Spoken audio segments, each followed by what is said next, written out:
What's up, everyone? Happy Tuesday. I hope you all had a good long weekend and got to hang out and chill, do whatever. Let's start looking at the plan here for the week. Um, Go to this one. So today or this week's short. So I'm talking to you guys here on Tuesday instead of Monday. And then just pull this up. Here's our plan. So the first thing, there's this stuff about the September 11th video. September 11th is Friday. So that day, you'll be watching one of these videos, and I'll get more into that later as we look through the plan. I had a lot of people this week, not a lot of people, a couple of people, I should say, asked me about like where some resources were that they needed. Everything, and this is, since week one, everything that you guys are going to need for a week is right here on this sheet that I send out every Friday. Okay. I don't want you guys to have to go digging through my folders or anything like that. Just because it's time consuming, right? So everything that you guys are going to need for the whole week is going to be right here. All you got to do is click it. Okay. If a link doesn't work, if you click it and it takes you the wrong place, that's a different story. But everything that you need should be right here. And again, like I said, most everyone's getting it, so I'm not worried about that. And the questions that I've, as far as like how to use Schoology and things like that, I've gotten almost none of those in the last week. So that's a good thing. That shows me that you all are figuring it out. You guys have been real super consistent, more consistent with turning in assignments and things like that. So you guys are doing just fine. So keep it up.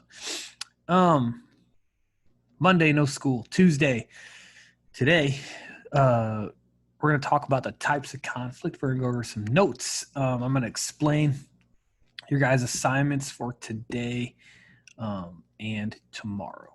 So Wednesday, office hours from 1:25 to 2:15.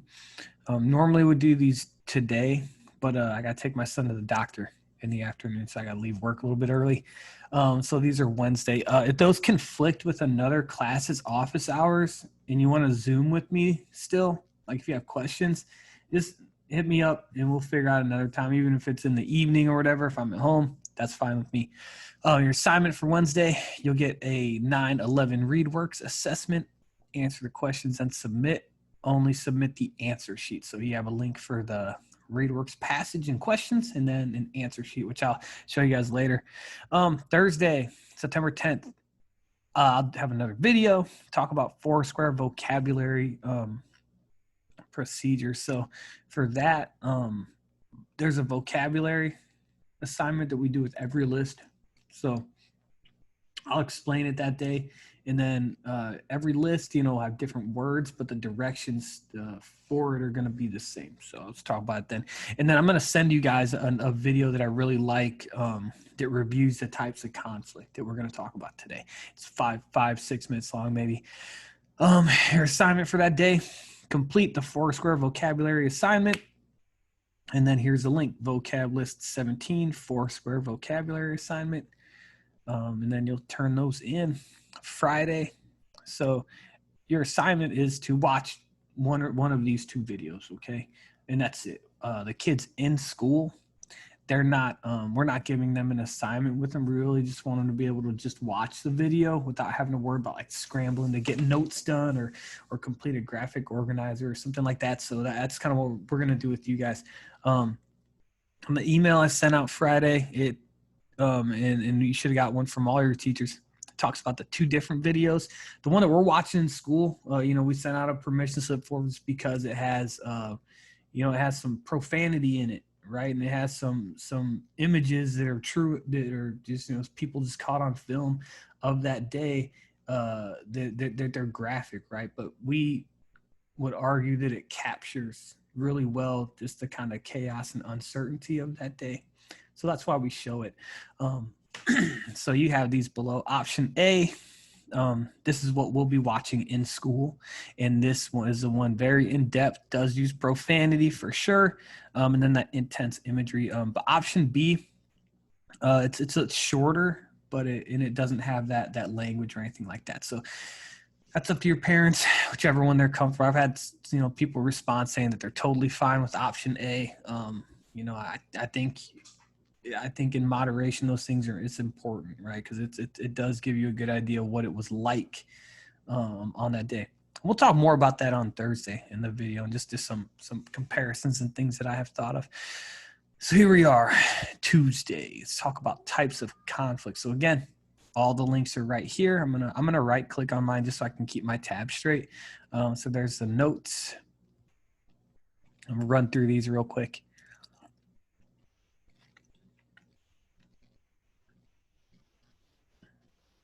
And we talked about conflict when we looked at the elements of literature, but it is something that we're gonna dive deep into. It's going to be one of these, just another one of those skills that we cycle through. So all stories center around a conflict or a problem.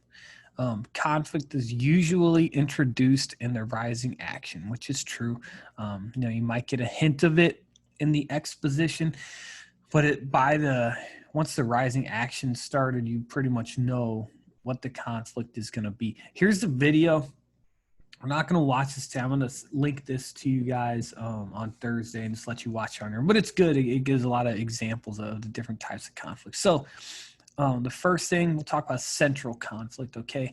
It's defined as the main opposition, obstacle, or complication that characters need to navigate in order for the story to reach a conclusion, okay? So that is the main conflict. That's the overarching conflict that runs from the beginning of the story that they need to solve by the end of the story.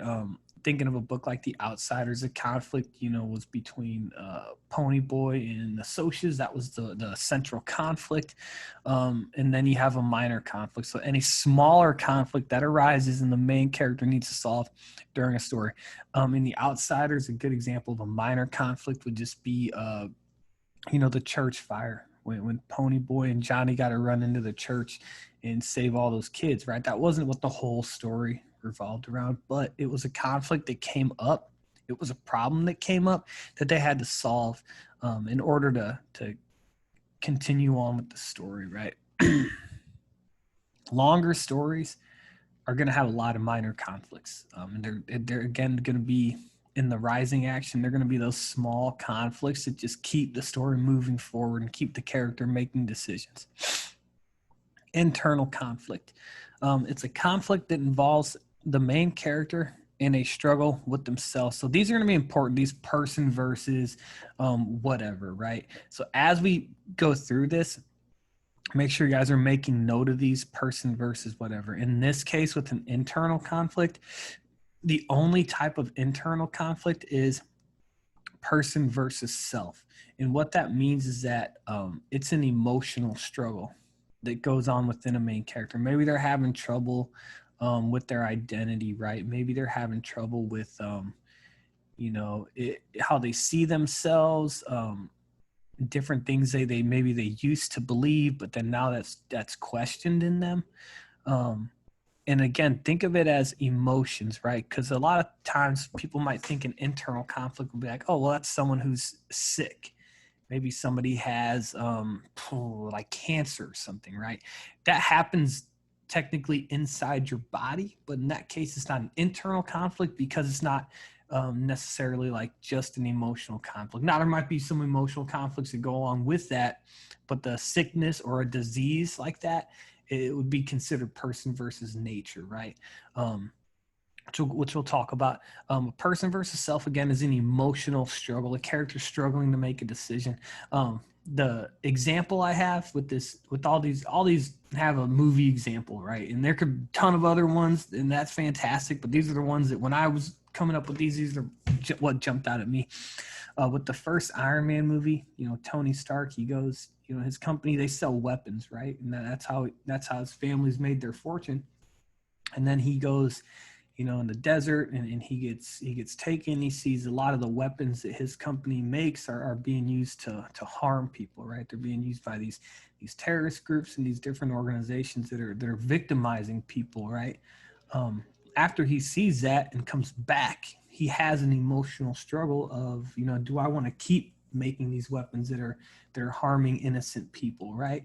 They aren't just being used for like U.S. military, and that's a big part of that movie, right? Is his emotional struggle of saying, okay, what's more important, making money, and even though these weapons are getting into the wrong hands, or doing the right thing, which means making less money, but making sure these weapons aren't being produced like this. So he ends up deciding to just halt all that production. So it's a big emotional struggle. It's his identity changes as the movie goes on.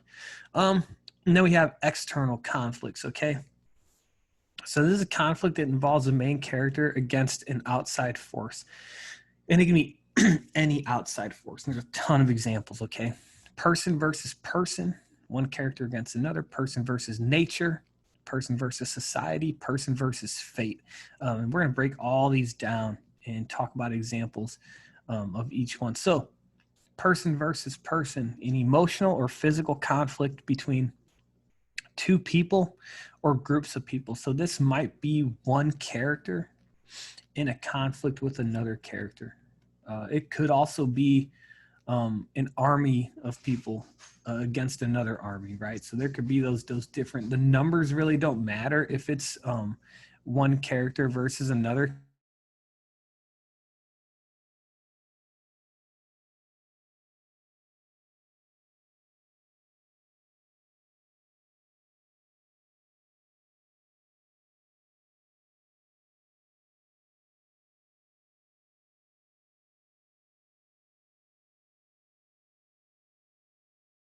All right, sorry about that. Yeah, so if it's one character, another character, it's just characters against each other. We would consider that to be person versus person. The example I'm using for this is from Black Panther. Rest in peace, Chadwick Boseman, gone too soon. But he was in a conflict against Eric Killmonger, right? They had different ideas about things. They kind of had similar goals, but just different approaches to them. But that was where their conflict was. And it was an emotional conflict between them, but it was also a physical conflict, right? Even to the point at the end where you have different, again, groups of people fighting each other. But if it's characters going against other characters, then we call it person versus person. Now it might, persons used loosely. It could be imaginary characters versus other imaginary characters. But that's a case, it's still person versus person. Person versus self, again, that's that emotional, physical, or psychological conflict with oneself. We had the outsiders. Another big conflict in that was how Ponyboy viewed himself as far as his identity.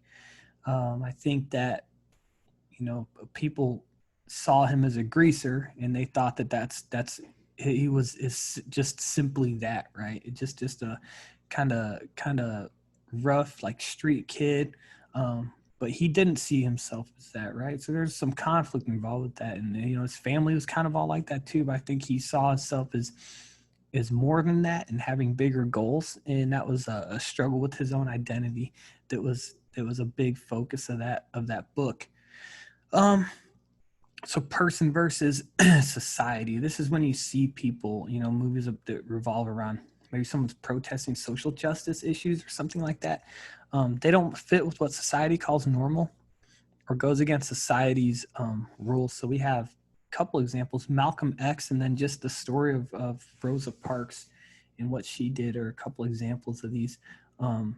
She sat in the front of the bus, which at that time was a ridiculous law that said if you were a person of color, you had to sit in the back of the bus. And she just said, no, no thanks, which is awesome.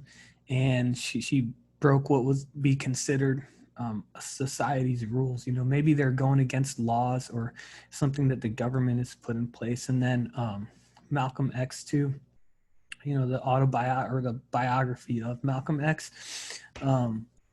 He was, again, fighting against those same things, when he was alive and doing that work. There was still legal segregation in big parts of the country. And then in parts of the country where there wasn't legal segregation, there was still prejudice and racist ideas that informed a lot of the laws and things that were made at that time. So that was the struggle. If you look at both those stories, that was the struggle against both laws and just kind of widely accepted ideas about groups of people that are ultimately false, right? And then we have person versus nature. So the character faces a natural disaster or natural force. And I put in parentheses animals because you have a movie like Jaws, where the main conflict in that story is they're trying to kill this shark it's terrorizing this beach community. And it's a really straightforward conflict in that case. They're trying to kill the shark, right? That's where their conflict comes from. Shark's an animal. Nature put it there. Anything that's like a story where someone's like struggling to survive, maybe even in the wilderness, a movie like Castaway, something like that could be person versus nature as well. And then you have like these sillier ones, right? Like San Andreas, where it's like there's an earthquake, there's some big natural disaster. I think they're silly movies to me, but it's still an example of that person versus nature conflict. A lot of times with these, especially if you got a movie like Castaway, there's going to be some internal struggle that goes along with that because they're struggling to survive. So it's just another example of, here's the main conflict is survival, but within that, or that's a central conflict. Within that, a bunch of minor conflicts, might come up. Maybe they're dealing with, if they're struggling to survive, maybe there's some depression involved with that, which is super understandable. It would be considered in the minor conflict. Sorry. Person versus fate.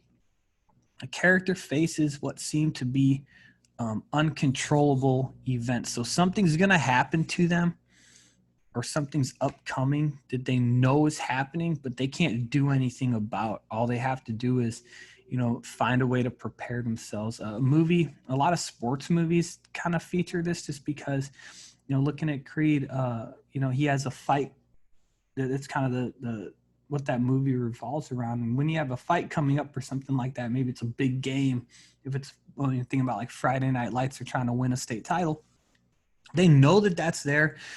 That date, it's circled on their calendar, and a lot of the struggle that goes along in a story like that is them just trying to prepare themselves to be ready for that. And again, this is one where a lot of internal struggles come in a long way. There's a lot of self-doubt and things like that. Are they sure of themselves? But yeah, this is one that you see a lot in sportsmen. It could be something where maybe someone has some type of illness and they know that they're not going to live very long. So the conflict revolves around, them kind of dealing with that, processing it, making sure their family's set up and things like that. And that's it. So that's all the types of conflict. Again, these are just quick examples. Hopefully, as we talked about them, you guys are kind of thinking of more other examples, right? That you might be familiar with. The video that I'll show you guys, and if you want to watch it today, there's nothing stopping you. Just click the link and watch it. They give some more examples, but the video just kind of does what I just did. They just give you a few more and a few different examples. So your assignment for today, again, just clicking this link. I'm just going to right click again so I can keep all my tabs open. You have this types of conflict practice. So this is, if you have Word, you can just download this and type in it, which most people seem to be able to do from home, which is great. And then I have a lot of people still just writing it out on notebook paper, which is totally fine too. Whatever you can do to get this work done. So what they give you guys is, let me just read the directions. It says, read each story or movie synopsis, which is just like a short description of the plot. Identify the conflict as internal or external, and you're just going to check one of these two boxes. Remember, the only type of internal conflict would be person versus self. Next, where it says justification, write a justification for what type of conflict it describes. In your justification, make sure you name the type of conflict it is, person versus nature. For example, it says use your notes. So just real quick, I'm going to try to open this back up quickly. Hopefully that takes too long. The types of conflict that you're going to choose from for that justification, they're going to be, I think it's don't get me lying. Let me just pull this up. But yeah, they're in here. So just scrolling down.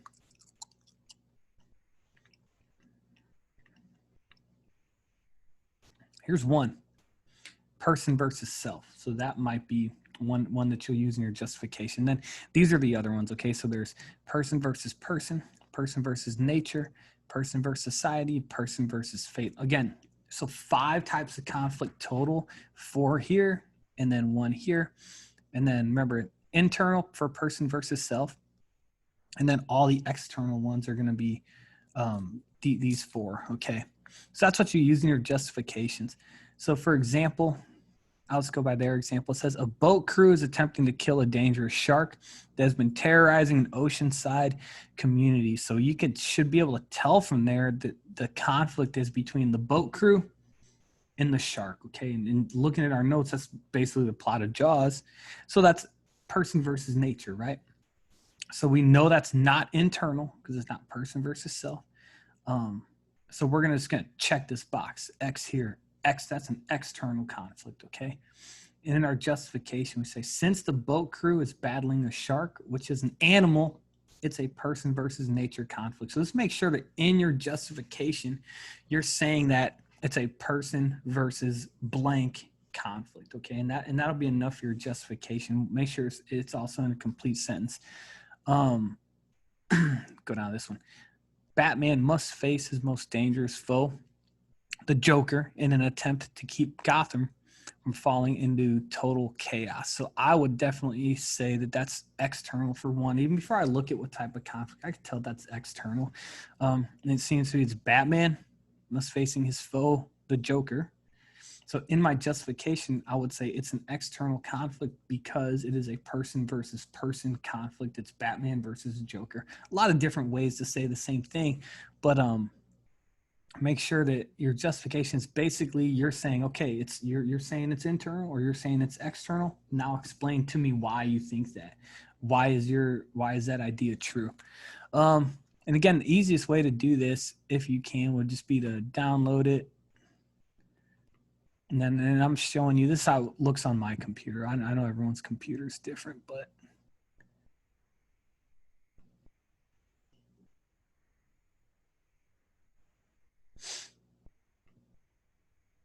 oh, here it is. Sorry.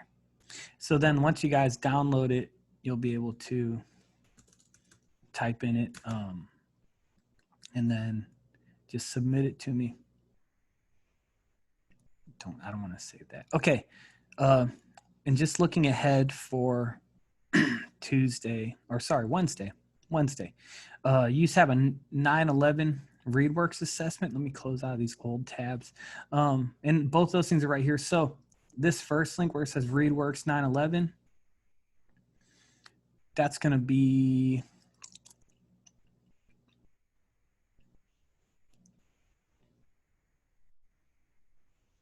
the article. And then where it says answer sheet, I'm going to open this up in a separate tab too. All right, so just looking at this, here's an article. It's about rescue workers and how they use dogs to help them throughout the process. It took them like weeks and weeks to find everybody who was missing, and some people were just never found, right? Because it's all that rubble is huge freaking mess, crazy. That's kind of what this article discusses. So you have the article here, and then at the end, you have some questions. Okay, so there's some multiple choice. There's somewhere you have to write in your answers. So instead of like printing this out and doing all that stuff, what I made for you, and this will be the routine for any time we do a ReadWorks assessment. The answer sheet might look a little different, but it's going to be the same routine. You'll just fill out this answer sheet. So 1 through 5, they're all multiple choice. So you just click it and type A, B, C, D, whatever. 6 and 7, you write in your answers. 8's multiple choice. Do the same thing like you did, like I showed you with that conflict assessment, and just download them. And then you can type them in, and then save it, submit it under the assignment. And then also this would be one if you just wanted to write, it's 1 through 8 on notebook paper and submit it to me. That is fine too. I'm not picky about how I'm getting work. As long as you guys are doing it and turning it in any way that you can, then I'm fine with it. vocab stuff we'll talk about Thursday. Hopefully you guys are good up to this point. And again, these due dates, I'd like you guys to submit this on Tuesday, the conflict practice, but they're all not due until Saturday, September 12th. And that just gives you guys a little bit of a wiggle room, right? So if, let's say, on Tuesday you're getting slammed with like math and science stuff and you don't have time to do my assignment, then do it the next day or do it Thursday, Friday, whatever, as long as you get it submitted to me by Saturday. And I think that's it for now. Good talking to you guys again. Hope you had a good weekend. I will talk to you again on Thursday. Yeah, I'm getting my days mixed up. All right, see you guys then.